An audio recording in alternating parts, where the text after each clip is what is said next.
Hello everyone, my name is Prachi. Welcome to Selection Mate. So guys, जैसे कि हमने previous video में बात की है that we will go with the preparation of super TET. Okay, हम प्रिपरेशन कर रहे हैं स्टार्ट आज से। आज हमारी पहली क्लास होगी सुपर टेट के लिए।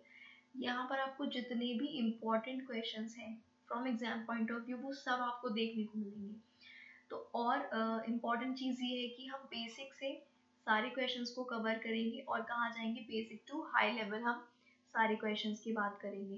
तो चैनल पर नए हैं तो सब्सक्राइब करके बेल आइकन को ज़रूर प्रेस कर लें और आने वाली वीडियोस भी सभी आपके लिए मोस्ट इम्पॉर्टेंट होने वाली हैं अगर आप किसी भी टीचिंग एग्जाम की तैयारी कर रहे हैं।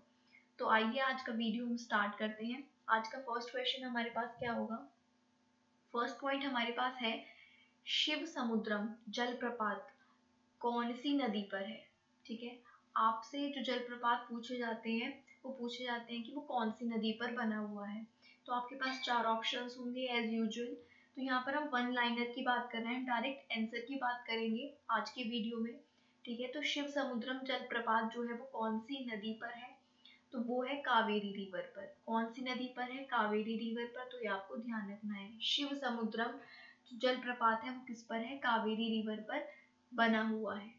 नेक्स्ट पॉइंट हमारे पास क्या है? भारत पाक बगलिहार परियोजना। ये एक फेमस परियोजना है, ये एक फेमस प्रोजेक्ट है भारत और पाकिस्तान के बीच में, भारत पाक बगलिहार योजना। अब ये जो परियोजना है ये कौन सी नदी पर चल रही है? तो ये जो भारत पाक बगलिहार परियोजना है ये कौन सी रिवर पर है? ये चिनाब रिवर पर है। ये कौन सी रिवर पर है? चिनाब। ये मोस्ट इंपॉर्टेंट क्वेश्चंस हैं, ठीक है, जो आपसे एग्जाम में पूछे जाते हैं और पूछे जा सकते हैं। तो भारत पाकिस्तान बगलिहार परियोजना कौन सी रिवर पर है? चिनाब रिवर पर। नेक्स्ट पॉइंट की हम बात करते हैं। नेक्स्ट पॉइंट है किस प्रकार की मिट्टी में कार्बनिक पदार्थों की अधिकता है? किस प्रकार की जो सॉइल होती है, मिट्टी होती है, उसमें सबसे ज्यादा कार्बनिक जो होते हैं पदार्थ होते हैं? तो वो जो ब्लैक सॉइल होती है, काली मिट्टी में सबसे ज्यादा क्या होते हैं? आपके कार्बनिक पदार्थ होते हैं। काली मिट्टी यानी कि ब्लैक सॉइल, ठीक है, इसमें क्या होता है? आपके सबसे ज्यादा कार्बनिक पदार्थ पाए जाते हैं। तो आपको कुछ मिट्टियों के ऑप्शन दिए होंगे, उनमें से पूछेंगे कि इनमें कौन सी मिट्टी है जिसमें सबसे ज्यादा कार्बनिक पदार्थ उपस्थित होते हैं। तो वो होती है काली मिट्टी, ब्लैक सॉइल। ये आपको ध्यान रखना है।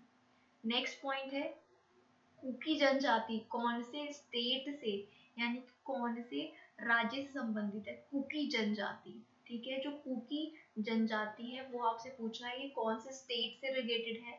तो कुकी जनजाति संबंधित है मणिपुर से। ठीक है, आपको क्या ध्यान रखना है? कुकी किससे रिलेटेड है? मणिपुर से। आपसे ये भी पूछा जा सकता है कि कुकी क्या है?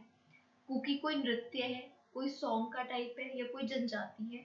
तो आप ध्यान रखें कि कुकी क्या है? एक जनजाति है। और कौन से स्टेट से रिलेटेड है? मणिपुर से रिलेटेड है। कुकी एक जनजाति है और किससे रिलेटेड है? मणिपुर से ये रिलेटेड है। नेक्स्ट पॉइंट है खेतड़ी। ये किस चीज के लिए प्रसिद्ध है? खेतड़ी एक जगह है, एक प्लेस है। तो ये किस लिए प्रसिद्ध है? किस चीज के लिए? तो खेतड़ी जो है ये तांबे की प्रोडक्शन से रिलेटेड है। तांबा यानी कि कॉपर से ये रिलेटेड है, ठीक है, कॉपर से ये रिलेटेड है खेतड़ी। तो आपसे पूछा जाएगा खेतड़ी किससे रिलेटेड है? कॉपर से, चांदी से, सोने से। तो आपको क्या आंसर देना है? कॉपर यानी कि तांबा। खेतड़ी किसके लिए प्रसिद्ध है? तांबे के लिए।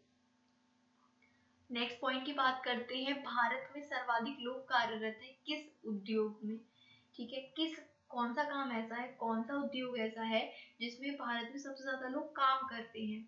तो आपके पास ऑप्शंस होंगे कपड़ा उद्योग, ठीक है, सीमेंट उद्योग, कुछ भी ऑप्शन आपके पास यहाँ पर गिवन होंगे, चार ऑप्शन। तो सबसे ज्यादा लोग जो कार्यरत हैं वो कपड़ा उद्योग में है।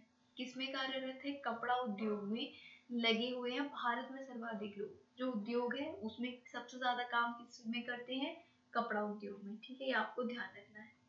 नेक्स्ट पॉइंट है भारत में चंदन की लकड़ी के लिए प्रसिद्ध है। चंदन की लकड़ी के लिए कौन सा स्टेट आपसे पूछा है प्रसिद्ध है? या कह सकते हैं कि जहाँ सर्वाधिक चंदन की लकड़ी पाई जाती है वो कौन सा स्टेट है? तो दैट इज कर्नाटका। आपको ध्यान रखना है जो कर्नाटका है वो चंदन की लकड़ी के लिए प्रसिद्ध है, कर्नाटका, ठीक है। इसके लिए या आपसे ऐसे भी क्वेश्चन पूछा जा सकता है कि कर्नाटक इनमें से किस चीज के लिए प्रसिद्ध है? भले ही उसमें कर्नाटक और भी चीज़ों के लिए प्रसिद्ध है, जैसे कॉफ़ी के लिए कर्नाटका प्रसिद्ध है, तो कॉफ़ी होगी ऑप्शन में, या फिर चंदन होगा। तो इनमें से आप ध्यान रखेंगे, चंदन की लकड़ी के लिए भी प्रसिद्ध है कर्नाटका, और कॉफ़ी के टॉप प्रोडक्शन के लिए भी कर्नाटका प्रसिद्ध है। नेक्स्ट पॉइंट है केवलादेव घाना पक्षी विहार। नेक्स्ट पॉइंट है केवलादेव घाना पक्षी विहार कहाँ पर है? Bird sanctuary. Keoladeo Ghana bird sanctuary कहाँ पर है? तो ये राजस्थान के भरतपुर में। वैसे तो आपसे स्टेट ही पूछेगा राजस्थान, बट कुछ भी पूछा जा सकता है, तो एक पॉइंट आप एक्स्ट्रा याद रखेंगे कि भरतपुर राजस्थान में। राजस्थान में कहाँ पर? भरतपुर में। तो केवलादेव घाना पक्षी विहार यानी कि केवलादेव घाना बर्ड सेंचुरी कहाँ पर है? भरतपुर राजस्थान में है। कहाँ पर है? भरतपुर राजस्थान में। ये आपको ध्यान रखना है। नेक्स्ट पॉइंट की अगर हम बात करें, नेक्स्ट पॉइंट है राष्ट्रीय वन अनुसंधान संस्थान कहाँ पर है? National forest research institute. National forest research institute NFRI के नाम से भी इसको जाना जाता है, राष्ट्रीय वन अनुसंधान संस्थान। ये कहाँ पर है? That is in Dehradun Uttarakhand. ठीक है, जो NFRI है नेशनल फॉरेस्ट रिसर्च इंस्टीट्यूट, ये कहाँ पर है? देहरादून में है। ठीक है, देहरादून में, और देहरादून कहाँ पर है? उत्तराखंड में। ये आपको ध्यान रखना है, ये कई बार बहुत सारे एग्जाम्स में पूछा गया है NFRI। नेक्स्ट पॉइंट है उत्तर प्रदेश में मुख्यतः वर्षा किस मॉनसून से होती है?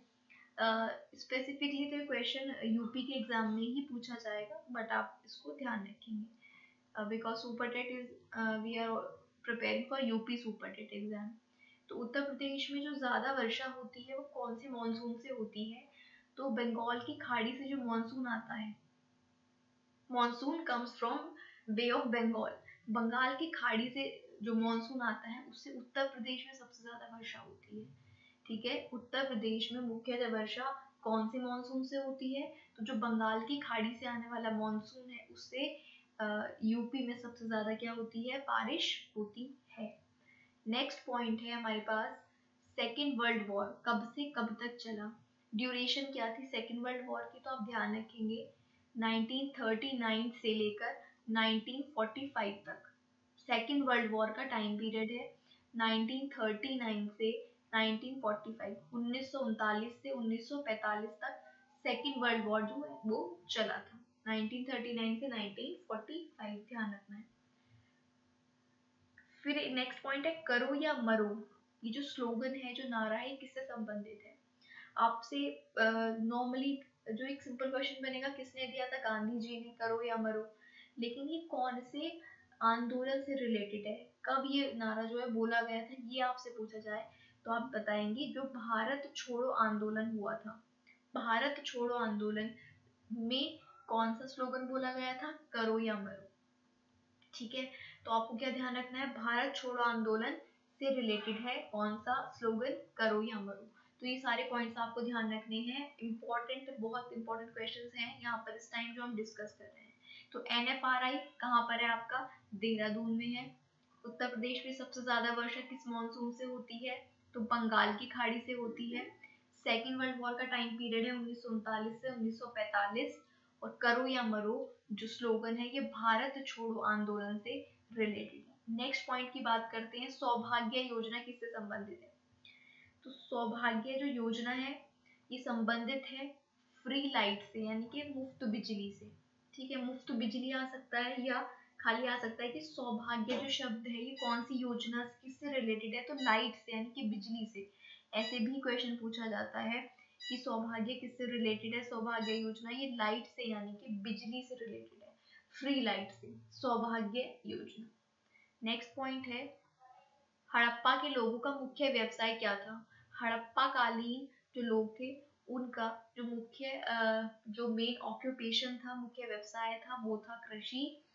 देखो इसमें कुछ लोग कंफ्यूज हो जाते हैं, कृषि के साथ पशुपालन भी था, लेकिन जो मुख्य में आएगा ना नंबर 1 पर वो क्या आता है? कृषि भी आता है।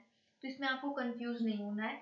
हड़प्पा के लोगों का मुख्य व्यवसाय कृषि था, उसके बाद पशुपालन आप कह सकते हैं, लेकिन टॉप पर क्या आएगा? कृषि आएगा, ये आप ध्यान रखेंगे।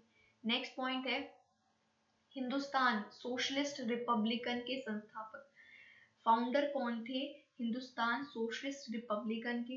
Who is the founder of Hindustan socialist Republican, तो वो थे चंद्रशेखर आजाद।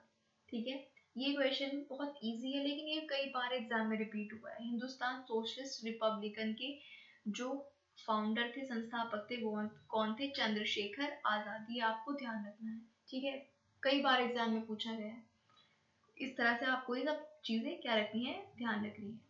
सो गाइज, ये आज का वीडियो था। क्वेश्चंस बहुत इंपॉर्टेंट थे।